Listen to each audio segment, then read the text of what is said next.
Well, you just heard from the embassy. They have bitten back, as I mentioned, saying it's provocative, no sincerity in improving China-Australian relations and will bring further damage to bilateral relations. What do you make of their reply and what kind of blowback are you expecting? Well, look, to be honest, I mean, I'm not surprised by their reply, but this isn't something that should generate any blowback.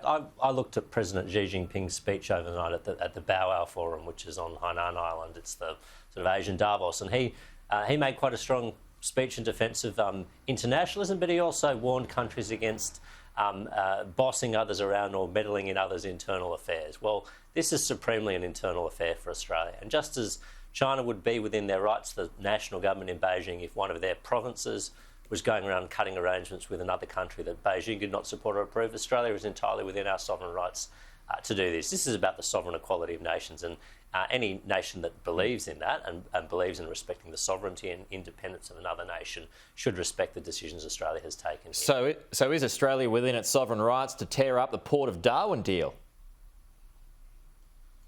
Well, this is a slightly different deal because it's a lease agreement rather than a commercial arrangement, and it would normally be captured under, and it will be captured now going forward under the Foreign Investment Review Board provisions. But the changes we've made to the FIRB Act will allow that deals such as that one to be reviewed once that legislation is fully passed through the Parliament. How do you feel about that one? Should it proceed as is, or do you think that should be torn up?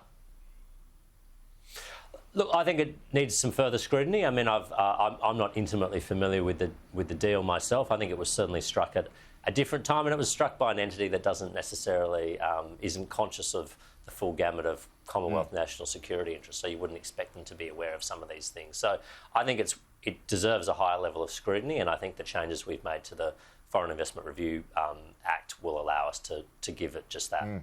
Okay, a couple of quick ones before we go, Dave. The Biden administration believes that Australia's current climate policies are, quote, insufficient and wants our Prime Minister to announce more ambitious emission reduction targets because the country cannot rely solely on advancements in technology to achieve net zero by 2050.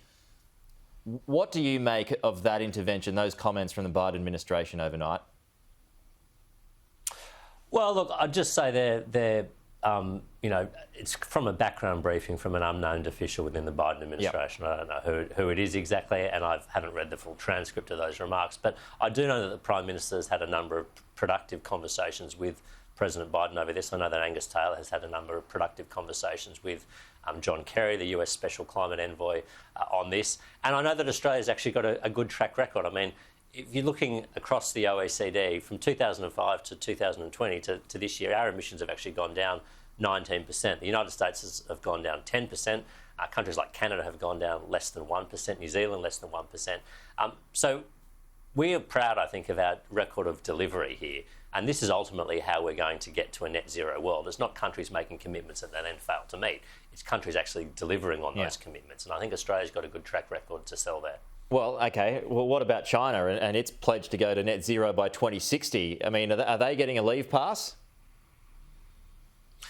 I think they need to come to the table at Glasgow and before then to iterate exactly how they plan to do this. Their rhetorical commitment has been to peak by 2030 and to get to net zero by 2060. But I noticed in their last 5-year plan, their big economic document, they don't actually make any reference of interim targets or how they'll get there. Yeah. Well, just back on the US, it's unveiled, its big announcement later on tonight is going to be that it wants to cut its emissions reduction targets by 50% of 2005 levels by 2030. I mean, that's double what we're doing.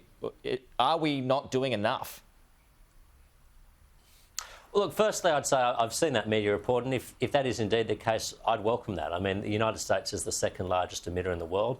If you put the US and China and India together, you're talking about well over 50% of global emissions. It's these three countries that are going to need to do the heavy lifting. So, firstly, the fact that the US is back in the Paris Agreement is good. Secondly, the idea that they're going to sign up to a 2030 commitment is good. Thirdly, I'd just say let's see what they do. I mean, our commitment at the moment is to 2030. We're not actually due to make another commitment in the next commitment period until 2025. But Australia's going to be mindful of what other countries are doing and international opinion on this issue. We recognise that we can only solve this challenge with other countries. We don't want to disadvantage ourselves unnecessarily in doing so. But if the whole world is moving more quickly towards this goal, well, I expect that Australia will play our part there as well. Okay. Hey, just finally, Dave, there is a stoush going on that involves our new Trade Minister, Dan Tehan, and his counterpart in the UK, Liz Truss. Her team has apparently labelled Dan Tehan inexperienced and has accused post-Brexit trade talks with us as going glacially slow. What do you make of that? Well, firstly, the charge that Dan Tehan is inexperienced is grossly wrong. I mean, I used to work with Dan Tehan as a diplomat in the Department of Foreign Affairs and Trade. Dan is an experienced trade diplomat.